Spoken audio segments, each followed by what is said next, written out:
What's up, y'all, and welcome back to my channel. So this is video 3 of my how to start a business with a $500 budget. So in this video, I'm going to teach you basically how to insert products on your website, how to put your Facebook pixel in your website, just the shipping stuff, the legal stuff, and things like that. So let's go ahead and jump right into the video. Okay, so starting off with the Facebook pixel. Facebook pixel is the most important thing for my Shopify website aside from the marketing aspect. The Facebook pixel in Shopify basically allows me to get the backend analytics on my website. On video 1, I went more in depth on the Facebook pixel, but basically a Facebook pixel tracks every single thing on your website, from people who visited your website, which pages they were on the longest, which items were clicked the most, which carts got abandoned, email capture, and all of those things. To actually plug your Facebook pixel into your website, you're gonna go to preferences, and then you're gonna scroll down and it's gonna say Facebook pixel, and then you're gonna take the Facebook pixel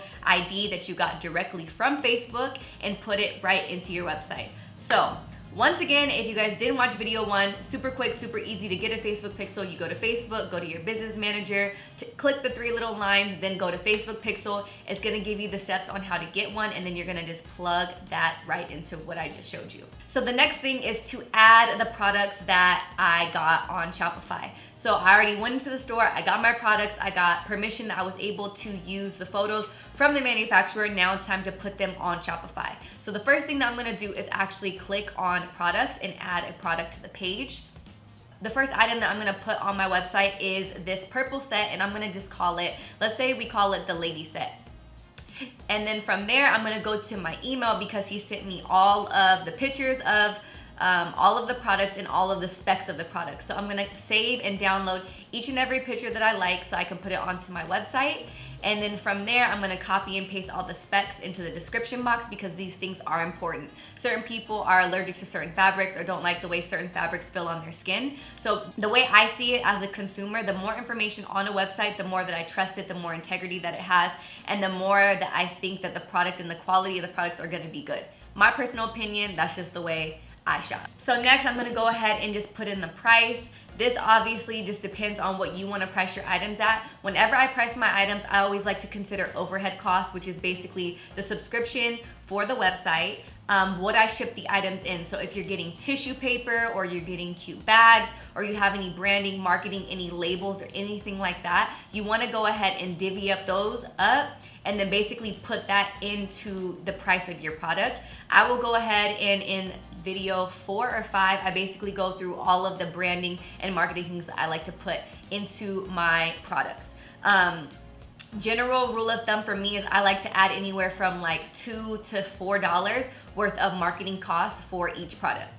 So one thing that is important to me, even when you're starting up a small business, is always adding a unique SKU. A SKU is a stock keeping unit, which is basically the way a lot of big brands or employees like to communicate. I always make it super, super, super easy to follow. So PP, Poussey Power, and then I actually just put the name of the actual product. So I'm gonna put Lady Set, and then I put an initial for the color. So P is purple. A stock keeping unit may seem super small to you guys, but stay in the mindset that one day you're gonna be a bigger business and you need to be organized. The better you're organized, the better it's gonna be in the future, so just start now.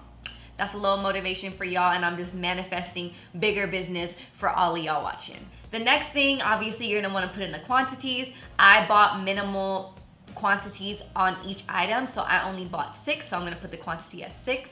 And then you also wanna put in the weight. When I started my business, I actually got a scale for free from USPS because they know I'm gonna be shipping products. It makes their job easier if I pre-weigh the objects, or you can also get a scale on Amazon for super cheap. Then you have the important part, which is basically the variants. So variants are small, medium, large, purple, pink, blue, orange, black, white. So after I select that there are multiple variants in this item, I'm gonna have to fix the quantities and put 2, 2, 2, because when I bought this wholesale, the pack came in too small, too medium, too large. If you guys want more information on the sizing, I did not pick the sizing. You guys can reference to video 2. Most wholesalers have a certain way that they sell things. Oh yeah. Now, your items, do they come in 2, 2, 2 or 3, 2, 1? 3, 2, 1. 3, 2, 1. Yeah, 3 small, 2 medium, 1. Okay. That's cool. And your sizes, once again, they come in 2 smalls, 2 mediums, and 2 larges. Okay. and I basically went down through the whole breakdown on shopping in wholesale stores in 2 videos that I will link down below and put in this video somewhere. So after I adjust the quantities, I personally always like to adjust my SKUs. Instead of putting 1, 2, 3 or ABC, which is what Shopify usually does, I like to put S for small, M for medium, and L for large. That's just something that I like to do, but to each its own. Another thing that's gonna help you in the long run with the objective that this business is gonna go from just having 5 products to 200 products to 20 products, whatever you see fit. So for me, always putting more information as I can is always best in my book. So say for example, somebody comes and they search on your site that they want a purple pearl set. They don't know the name of the set. Say you have 200 products, they're not gonna scroll through. They might put in the search bar purple pearl. So basically everything on the side here breaks it down to, I'm gonna put this as a set.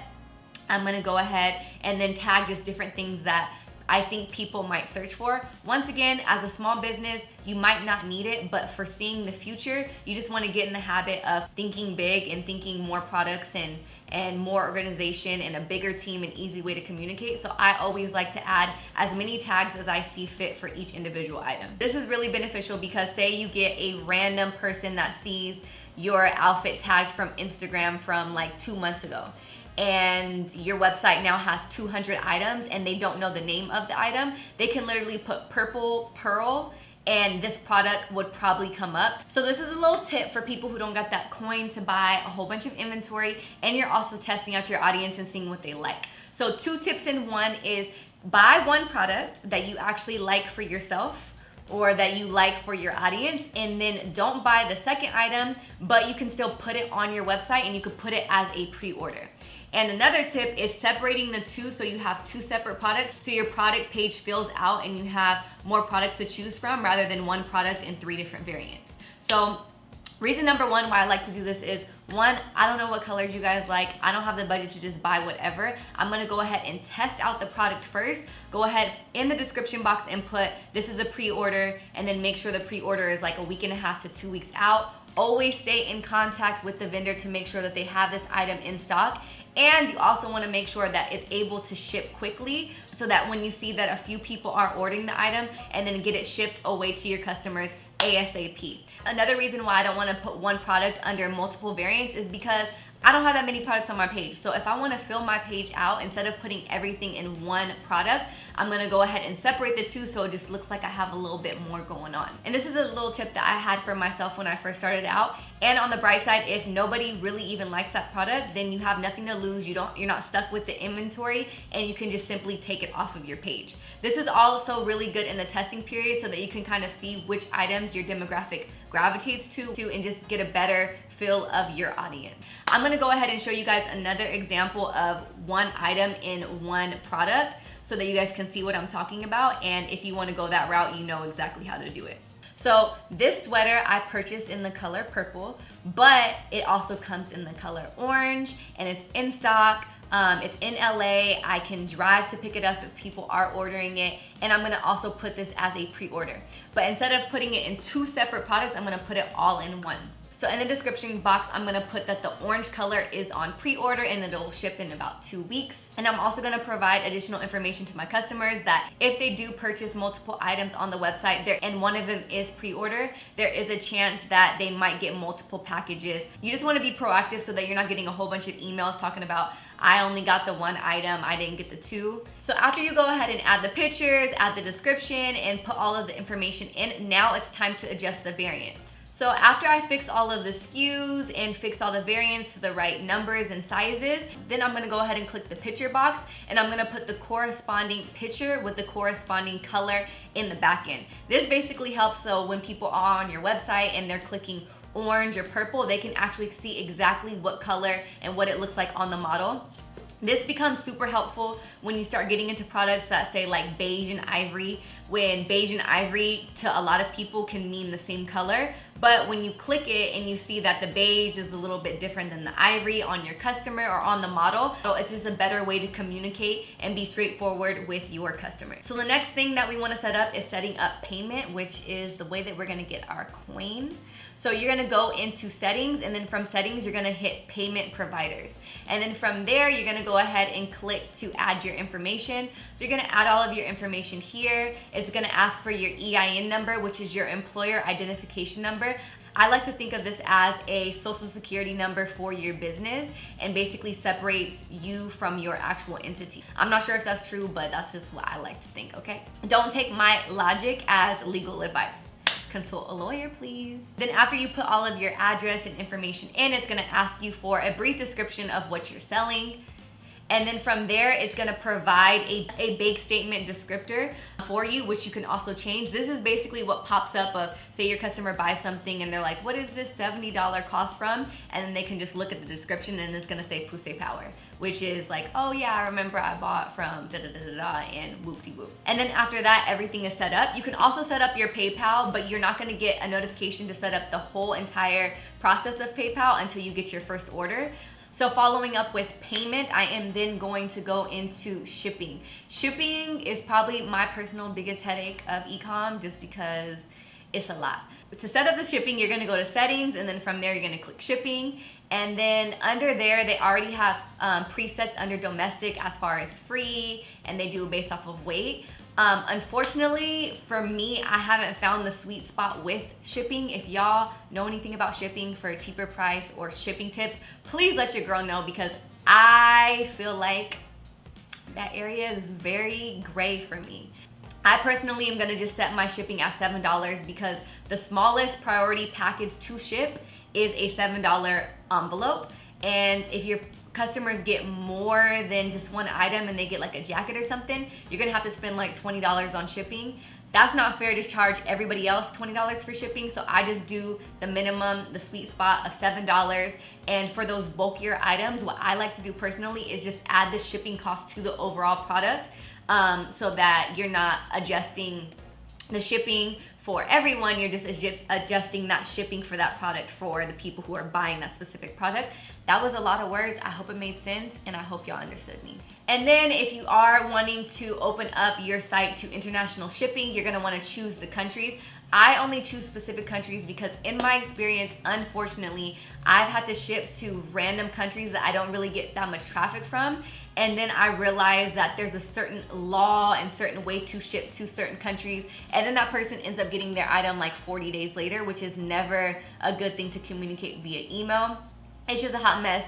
So you wanna make sure that you're doing your research on countries to ship from for yourself, and depending on where you are in the world. The smallest trackable package for international shipping is $26.50. So I'm gonna go ahead and set my price at $26.50. The next thing is the legal page and the shipping and the private policy and things like that. So in order to set all of these pages up, you're gonna go to settings, and then you're gonna go to legal. Shopify provides templates for all of these different legal things that you need on your website. I like to use the template, but I like to customize it to my own because they basically make a general template so that pretty much anybody can fall under that category. But for example, I'm not selling any gas or liquids, so I can go ahead and just delete that. I'm not selling any gift cards or any software, so I can go ahead and delete that. And I can also adjust the policy to be what I want it to be. For me, I just like to use it for the verbiage and just like the basic language. Something I don't really adjust is the private policy, and I also don't really adjust the terms of service. But one thing you do need to adjust is the shipping. One of the biggest annoyances for me when it comes to shipping is when people try to do returns, or when people try to say that they returned something and then the package is lost. Unfortunately, when a customer sends something back, it is not the company's responsibility, and that's why there's something called tracking, and that's why there's something called insurance, because it basically proves that somebody's actually sending something back and that the product is insured just in case it gets lost. I think the insurance is anywhere from like $100 to $200 depending on which insurance that you get. The insurance is already included in the $7 for the priority or the $20 in priority that you choose from. So that is it for the basics of Shopify. In the next video, I will go ahead and show you guys how I customize my website and how I put different graphics in the website and where I get the graphics from. I hope you guys enjoyed this video, and if you guys are liking this series, please give your girl a thumbs up and don't forget to subscribe for more videos. And thank you guys so much for watching. I will see you in the next upload. Bisous!